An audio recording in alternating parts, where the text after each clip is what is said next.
श्रीरामचन्द्रं शरणं प्रपद्ये श्रीरामदूतं शरणं प्रपद्ये। श्रीराम जय जय राम।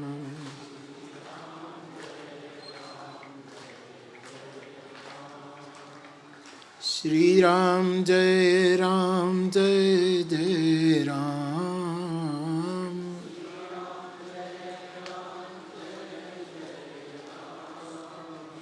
श्रीराम जय जय राम।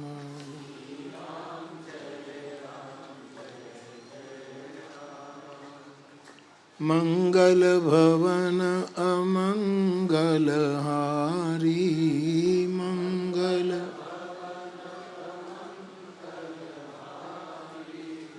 द्रवभूषो दशरथ अजीर बिहारी।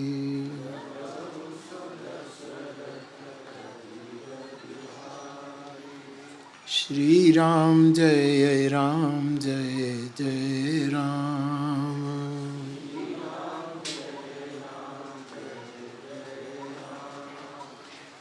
जय जय हनुमान गोसाई।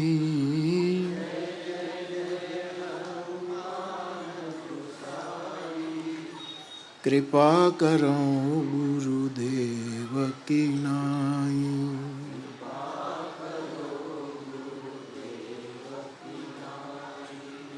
श्रीराम जय जय राम।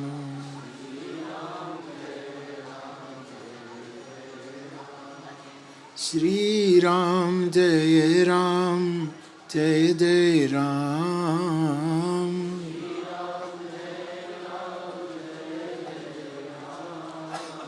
श्रीराम जय जय राम।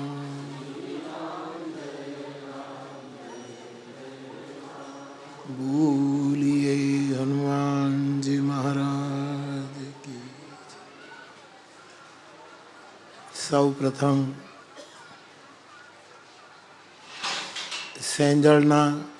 સેંજળ ગામનો આ ઢોરો, એ ઢોરાને પ્રણામ કરું છું. અને એ ઢોરા ઉપર વૃંદાવનથી વિચરણ કરતા એક બુદ્ધ પુરુષનું આગમન અહીં થયું અને એમણે અહીં સમાધિ ધ્યાન કરતાં કરતાં સમાધિ પ્રાપ્ત કરી. એવું અમારું સમાધિ સ્થાન ધ્યાન સ્વામી બાપાની સમાધિની જ્યોતને પ્રણામ કરું છું. આ સ્થાનમાં જેમ બધું જ કહેવાય ગયું, જે કંઈ એ સમાધિની કૃપાથી સત્કર્મ અનુષ્ઠાનો થાય છે અને એમાં વ્યવસ્થાના રૂપે અમારું જે ટ્રસ્ટી મંડળ છે, આ સ્થાનમાં ઘણા અમારા સાધુ પુરુષોએ સેવા કરી છે. એ બધાના નામ નહીં લઈ શકું, પરંતુ એ બધાને, એ દિવંગતોને પ્રણામ કરું છું. આ સંસ્થાના પ્રમુખ હવે હાજર નથી, અનંત શ્રી વિભૂષિત મહામંડલેશ્વર 1008 વસંતદાસજી બાપુ વખેગઢ, એમણે બહુ સેવા આપી. ત્યાર પછી વર્ષો સુધી પોતાની ઉત્તરાવસ્થા સુધી રાજકોટથી અમારા ત્રિભુવનદાસ બાપુ, એમણે ખૂબ સેવા કરી અને અન્ય સૌએ સેવા કરી. વર્તમાન આ ટ્રસ્ટના પ્રમુખ વસંતદાસજી બાપુના પુત્ર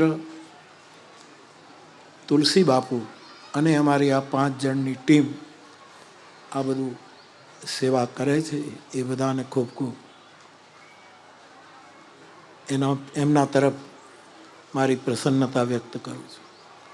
આ ગામ વધારે વસ્તી ક્ષત્રિયોની છે, દરબારોની છે. એમની પૂરી નિષ્ઠા આ સમાધિ તરફ. અન્ય સમાજ પણ અહીં રહે છે. એ બધાની આસ્થાનું કેન્દ્ર આ સમાધિ સ્થાન છે અને બધા જ પોતપોતાની રીતે આ સમાધિની સેવા કરે છે. એ બધાને ખૂબ ખૂબ ધન્યવાદ આપું છું.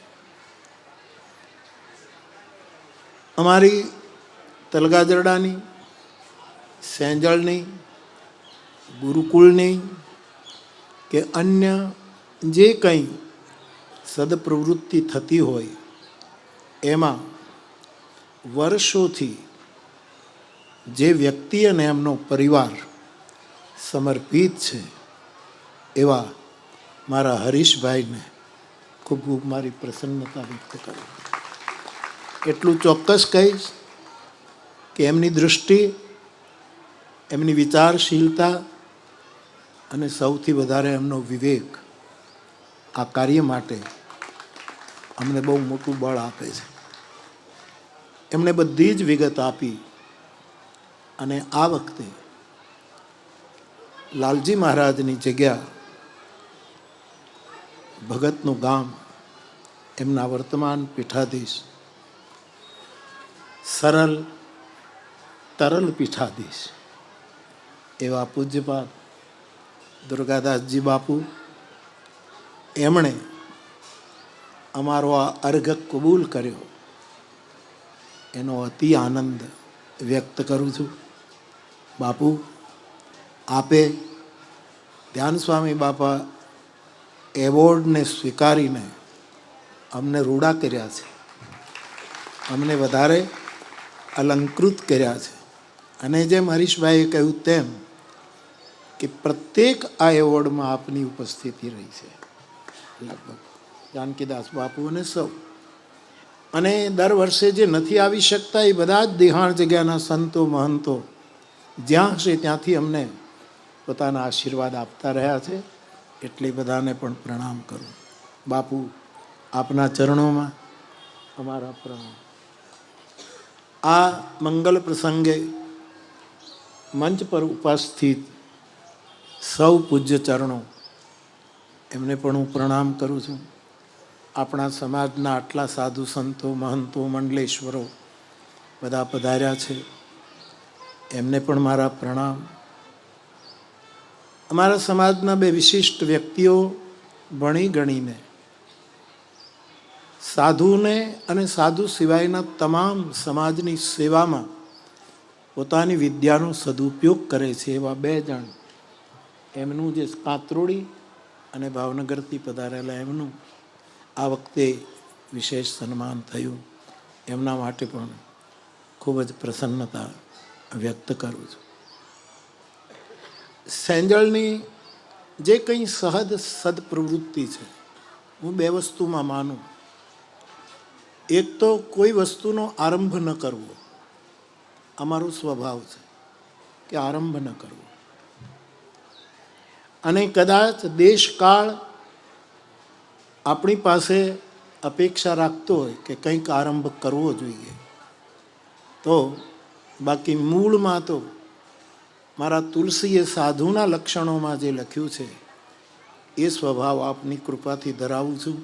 અનારંભ અનિકેત અમાની, કોઈ વસ્તુનો આરંભ ન કરવો.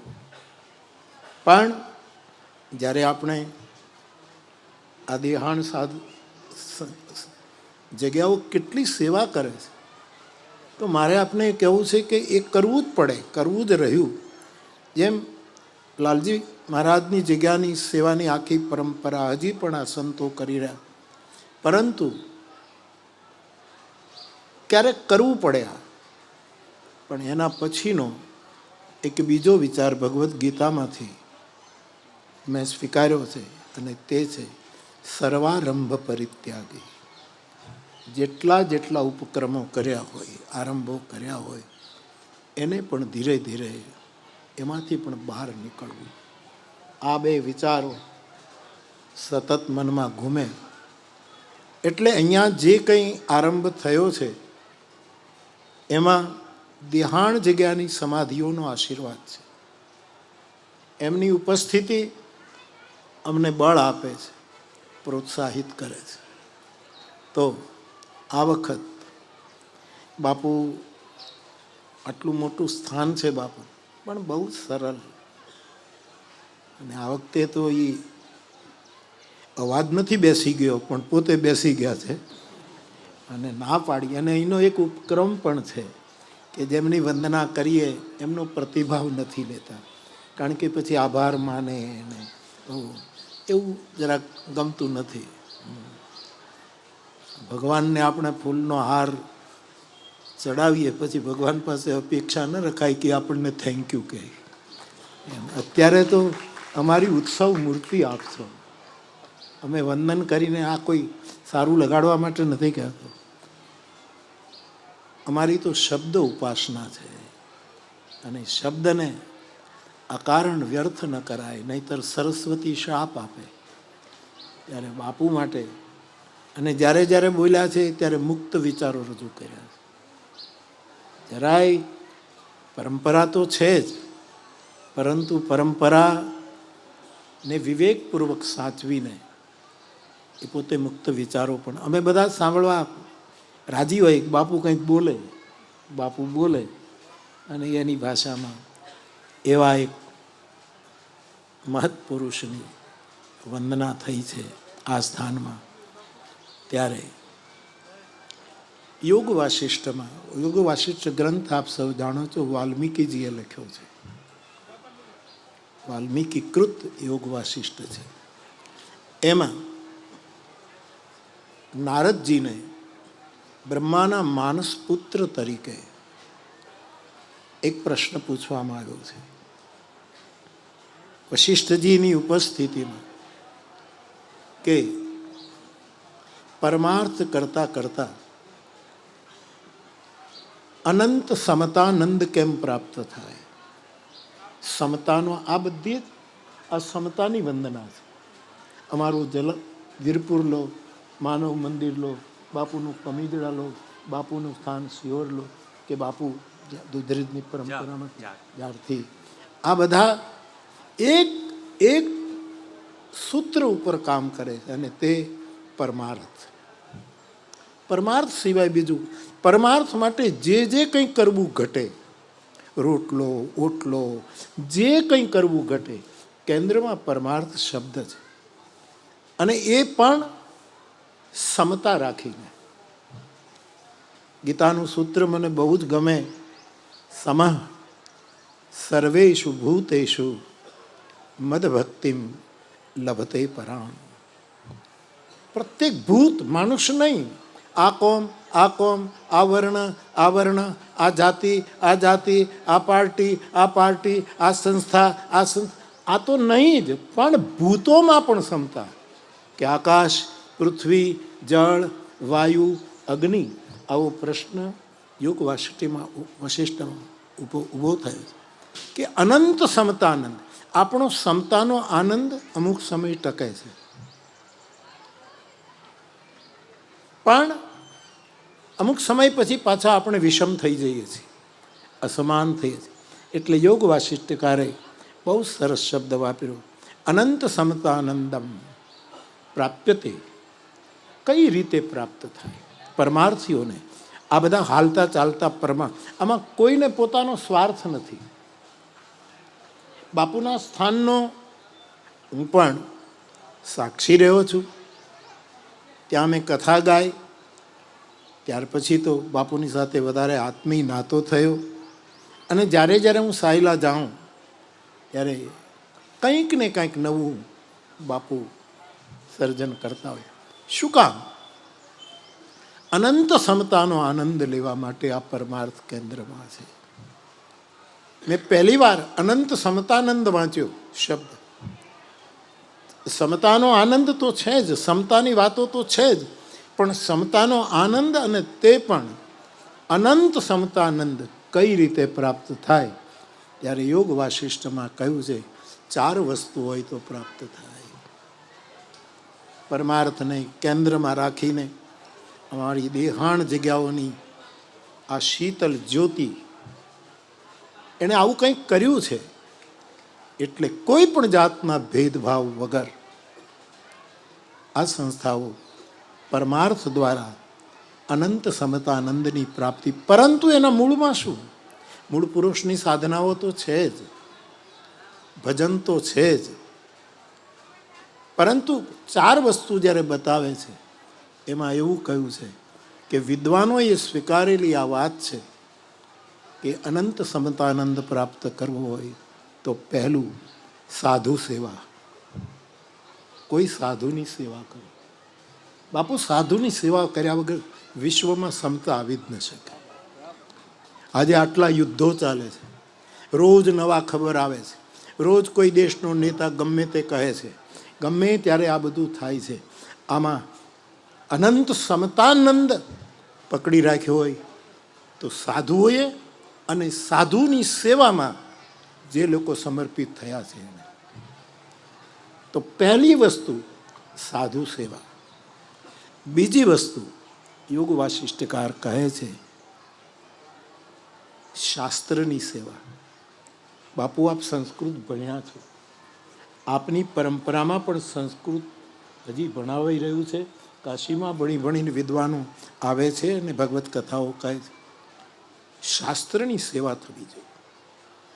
સનાતન ધર્મના જે મૂળ શાસ્ત્રો છે, વેદથી લઈને હનુમાન ચાલીસા સુધી, એનું બહુ જતન થવું જોઈએ. નહીતર બીજા અનેક મનગઠિત, પ્રપંચ રચિત, સમાજને ધોખો દેવા માટે અનેક ગ્રંથો તૈયાર થઈ રહ્યા છે. એવા સમયે આટલા વર્ષો પહેલા કહેવાયેલી આ વાત કે શાસ્ત્ર સેવા થવી જોઈએ. બાપુ, હું એટલા માટે વધારે રાજી થાઉં કે આપને ત્યાં રામચરિત માનસ છે. આપે રામચરિત માનસનો આખો શબ્દકોશ અને એ તૈયાર કર્યો કે આ શબ્દ કેટલી વાર આવ્યો, આ શબ્દ કેટલી વાર આવ્યો, આ શબ્દ કેટલી વાર આવ્યો. અને મને એ સ્થાનમાં માનસ મહારાજ કથા ગાવાનો અવસર મળ્યો. તો આ શાસ્ત્ર સેવા છે. અનંત સમતાનંદ માટે શાસ્ત્ર સેવા.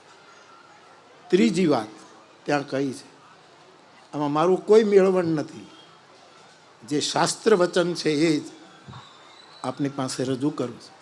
અને ત્રીજી છે, જેણે ગુરુ સેવા કરી હશે એ અનંત સમતાનંદના ગુરુ. આ બધી સંસ્થાઓએ ગુરુને સેવ્યો છે. અને ગુરુ સાધુ જ હોય, અસાધુ ગુરુ હોય જ નહીં. એ સાધુ જ હોય. એટલે કે બીજા ગુરુ ન થઈ શકે એમ નહીં, પણ જેનામાં નખશીક સાધુતા આવી છે એ જ ગુરુપદને શોભાવી શકે. નુગરા નહીં પામે નિર્વાણ, દોરંગાની હારે કોઈ દિવસ ન બેસવું. આવા સંતવાણીના પદો આપણે ત્યાં આવ્યા છે. તો સાધુ સેવા, શાસ્ત્ર સેવા, ગુરુ સેવા. અને આ ભૂમિ ઉપર મને કહેવાનો આનંદ થાય કે અનંત સમતાનંદ પરમાર્થીઓએ જો પ્રાપ્ત કરવો હોય તો ચોથી સેવા છે સમાધિ સેવા. આ બધી જે મૂળ પુરુષોની સમાધિઓ છે એની સેવા. અથવા તો જેમ નાભાજી એમ કહ્યું કે ભગતિ ભગત ભગવંત ગુરુ, ચતુર નામ વપુ એક, નામ ભેદ વિધિ કિન્ન. તુલસીની બોલીમાં કહું તો નામ ચાર છે પણ તત્વતઃ એક જ છે. ભક્તિ કહો, ભક્ત કહો, ભગવંત કહો કે ગુરુ કહો, એ એક જ તત્વના ચાર નામ છે. નામ ભેદે એને જુદી જુદી રીતે પુકારાય તા કહી જો. તો આ બધાના મૂળમાં સમાધિ સેવા પડી છે. કંઈક કલી પ્રભાવ, કંઈક આપણા ઉપર પણ એની અસર થઈ હશે. બહુ ટાઢ પડે તો કાંઈ સાધુને ટાઢ ન હોય એવું નથી હોતું. એ નહીં, થોડો થરથરાહટ આવે, ઠંડી પડે. કલી પ્રભાવ અથવા તો કોઈ પણ કારણોને લીધે આપણે હજી આ સમાધિના ચમત્કારો નહીં, સમાધિના સાક્ષાત્કારો પ્રાપ્ત નથી કરી શક્યા, પણ એ થાય છે, એ થાય છે, એ થાય છે. અને તમે મારા છો એનો હું સાક્ષી છું. હજી પણ આવું બધું થાય છે. ક્યારે થાય? કે આપણું પૂરેપૂરું અંતઃકરણ આટલી વસ્તુથી મુક્ત થઈ જાય. એક મન સંકલ્પ અને વિકલ્પ બંનેથી મુક્ત થઈ. કાલે અમે બેઠા હતા, કોઈએ કહ્યું કે બાપુ શુભ સંકલ્પ કે શુભ વિકલ્પ એ કરવું કે નહીં? એને કહા જે ઉપર નીકળી ગયા એને કોઈ સંકલ્પ ન કરવો. સંકલ્પ પણ બંધન છે. જે ઉપર ગયા એવી અવસ્થા પર, એટલે જ્યારે જેનું મન સંકલ્પ વિકલ્પ મુક્ત થાય, જ્યારે જેની બુદ્ધિ અવ્યભિચારીણી બની જાય, અને જ્યારે જેનું ચિત્ત, જેમાં એક ખરોચ ના આવે, એક ખરચલી ના આવે, વિક્ષેપ મુક્ત ચિત્ત બને, અને અહંકાર તો પૂરી ખાનદાનીમાં ન હોય, પૂરા કુળમાં ન હોય.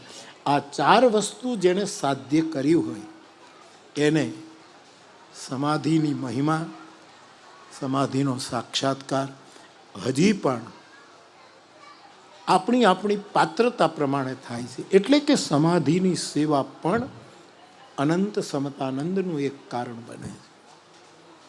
આપ રામચરિત માનસ લો તો ભગવાન શંકરે સમાધિ તો ધ્યાન પછી સમાધિ આવે, પણ ભગવાન રામના ગુણ ગાવા માટે એમણે ધ્યાનનો ત્યાગ કરી નાખ્યો અને રામ ગુણગાન.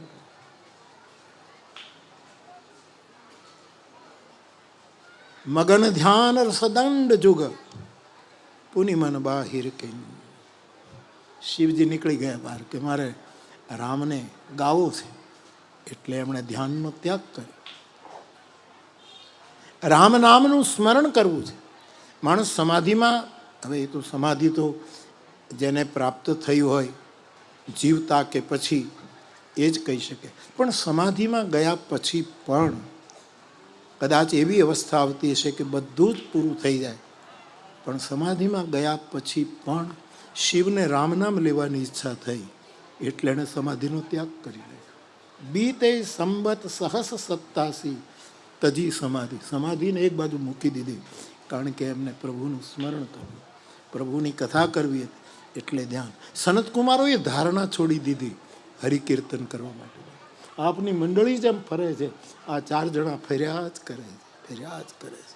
અને એ તો ધારણાના ઋષિ છે.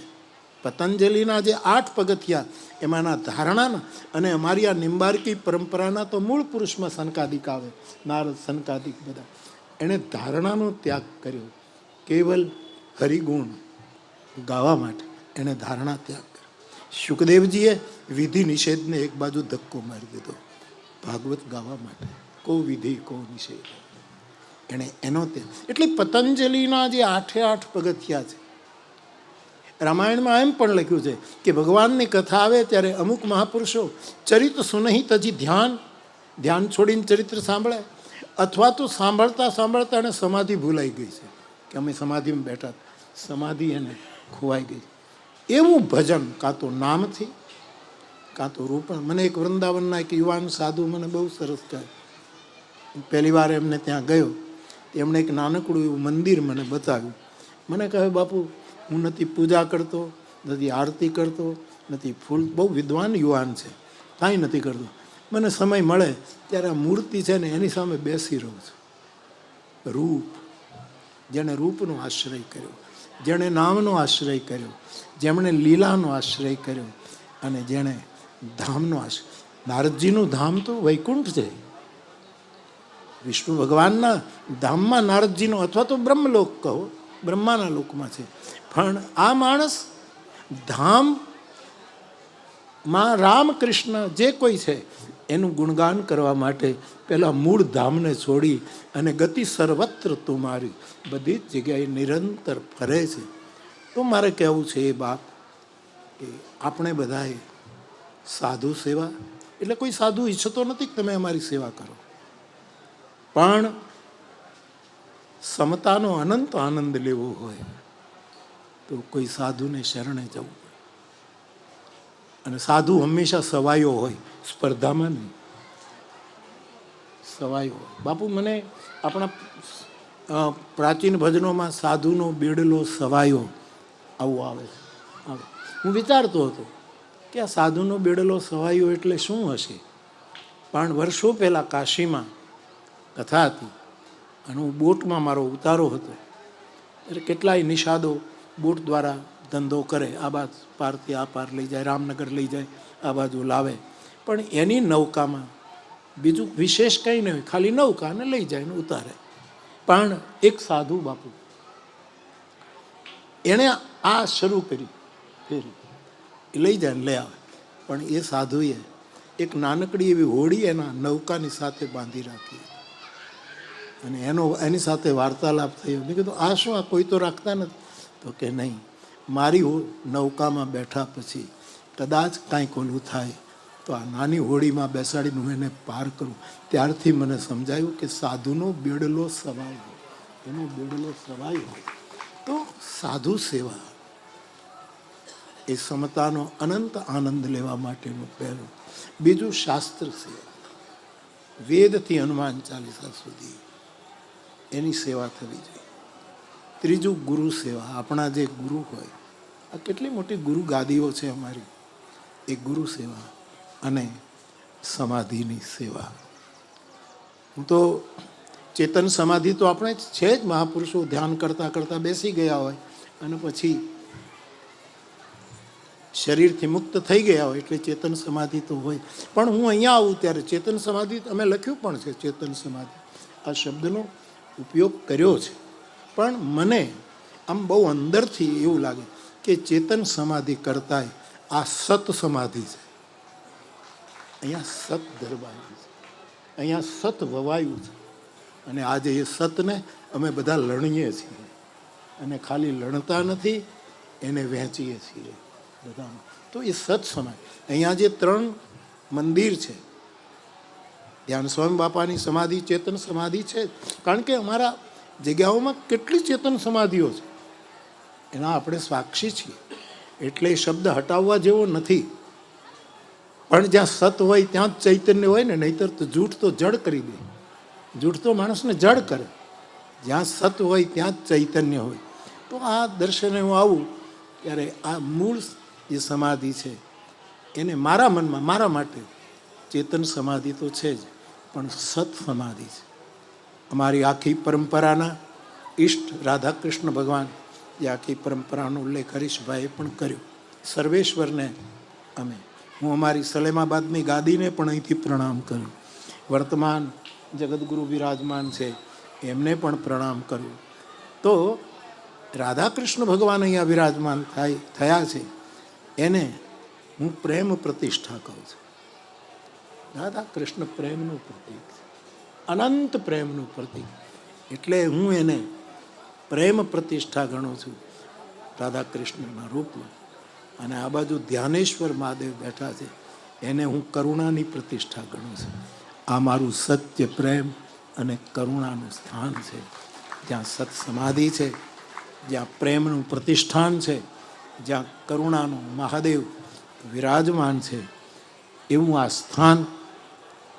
એમાં આપ સૌ પધારો છો, એનો મને ખૂબ જ આનંદ છે.